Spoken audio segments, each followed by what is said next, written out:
الصيف بدأ يعني في معركة ايس كريم ابتدت هي كمان. طبعا دي معروفة في الصيف، ما وراناش اي حاجة نعملها ولا نشتريها كل يوم غير الايس كريم. وانا بقى حرفيا من الصيف اللي فات كنت بحاول ان انا ادور على ايس كريم فرايداي، خصوصا اللي هو باللوتس ده، لان ناس كتير قوي قالت عليه ان هو خطير وجامد جدا. فللاسف ما كنتش لاقياه، بس الحمد لله الحمد لله اخيرا لقيته كده مع بداية الصيف، بشرة خير يعني. فالمهم جبت بقى اللي باللوتس، طبعا ده اول واحد، وكمان جبت بقى اللي بالشوكولاته، وكمان جبت اللي بصوص الفراوله. هو طبعا في اطعام تانية وفي ستيك وفي حاجات تانية كتير من نفس الشركه، بس انا جبت دول النهارده هجربهم معاكم، وفي فيديو تاني تابعوني بقى علشان هجيب باقي الاشكال والاطعام علشان برضو اجربهم معاكم.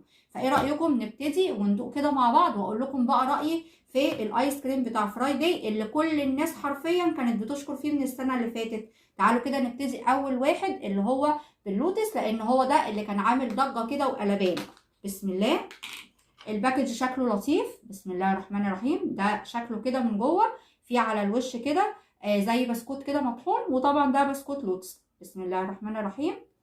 ناخد كده قطعه. هو من تحت ريحته حلوه قوي، ريحته شويه فيها قرفه، ومن تحت لونه مش ابيض قوي، لونه كده زي يعني كريم فاتح كده. بسم الله الرحمن الرحيم.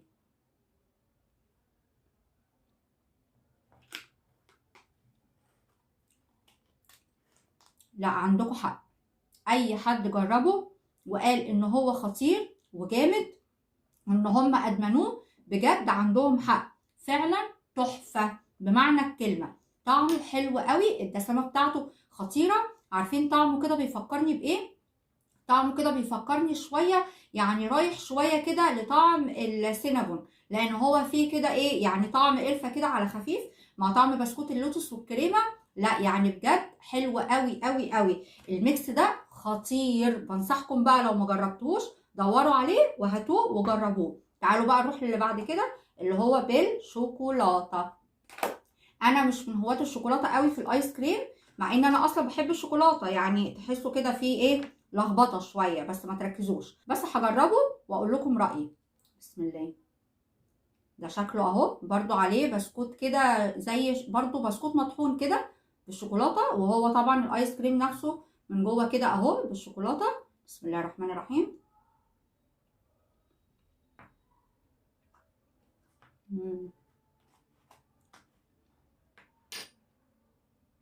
10/10، رائع، تحفه.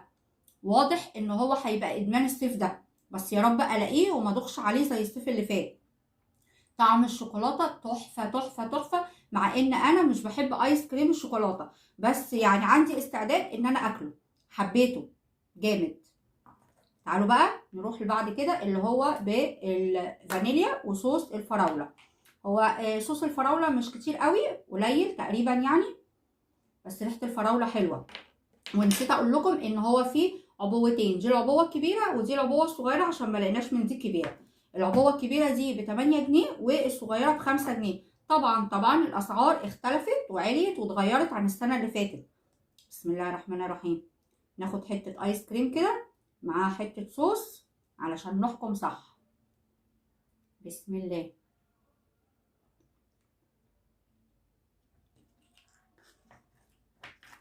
عظمه، رهيب. احلى حاجه فيه ان الايس كريم نفسه كده فيه دسامه حلوه جدا، مش خفيف كده وزي الميه، لان في ايس كريم بيبقى طعمه خفيف كده وزي الميه، لكن بصراحه ده رائع، دسم جدا، والاطعام كلها تحفه. بس انا ده هيبقى ادمان بقى الصيف ده. انتوا بقى لو ما جربتوهمش جربوهم، ولو جربتوهم اكتبوا لي بقى رايكم فيهم في الكومنتات، يا ترى رايكم هيبقى زي رايي ولا مختلف. طبعا الاكل اذواق، لكن انا عن نفسي عجبوني جدا وهدور عليهم طول الصيف، وهيبقوا عندي يوميا في الفريزر، علشان طبعا يعني نعنش نفسنا بيهم كده ونرطب على قلبنا. لو عجبكم الفيديو لايك وشير، واشوفكم على خير.